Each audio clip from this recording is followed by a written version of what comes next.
এই ম্যাচটাতে আমার সাথে একটা গেইনার একটা গাঁজাখুরি ব্যবহার করে ফেলে। হয় কি আমরা আমাদের স্কোয়াড নিয়ে বড় মতো র্যাঙ্ক পুশ করতেছিলাম। এই ম্যাচে আমাদের টিমমেটটা একটু কোনো একটা প্রয়োজনে গেম থেকে বের হয়েছিল, এসে আর দেখে এখানে উঠে বেরিয়ে গেছি। আমরা উপরে আমি ক্লোক টাওয়ারে ফাইট করি ওদের সাথে। এই টিমদের সাথে একটা এনিমি বেঁচে থাকে। ও আবার সব ওদের টিমমেট রিপোর্ট করে নামিয়ে দিয়েছে।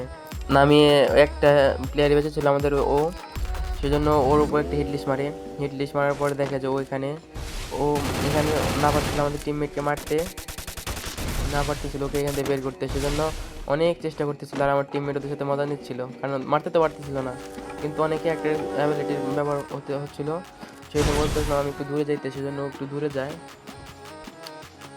ওর কাছে তখন ভালো লুট নেই, সেজন্য মারতে পারতেছিল না। এনিমির ওকে একটা গাড়ি এনে দিতে, যাতে গাড়িতে চড়ে এখান থেকে বেরোতে পারে কিনা, কিন্তু ও গাড়িতে উঠতে পারতেছিল না। সেই জন্য ওর একটা টিমমেট ওকে ডোমিনে নিয়ে চলে যায় 1v1-এর জন্য। ও কিন্তু ওর কাছে কোনো লুট ছিল না, সেজন্য মারতে পারে না। আর ওখানে ডোমিনে গিয়ে ওর সাথে টিমিং করার চেষ্টা করে, সেজন্য কিন্তু করতে পারে না, ওকে মেরে দেয়। এমন ঘটনা কার কার সাথে হয়েছে অবশ্যই কমেন্টে বলে যাবা, আর চ্যানেলটা সাবস্ক্রাইব করে দিবা।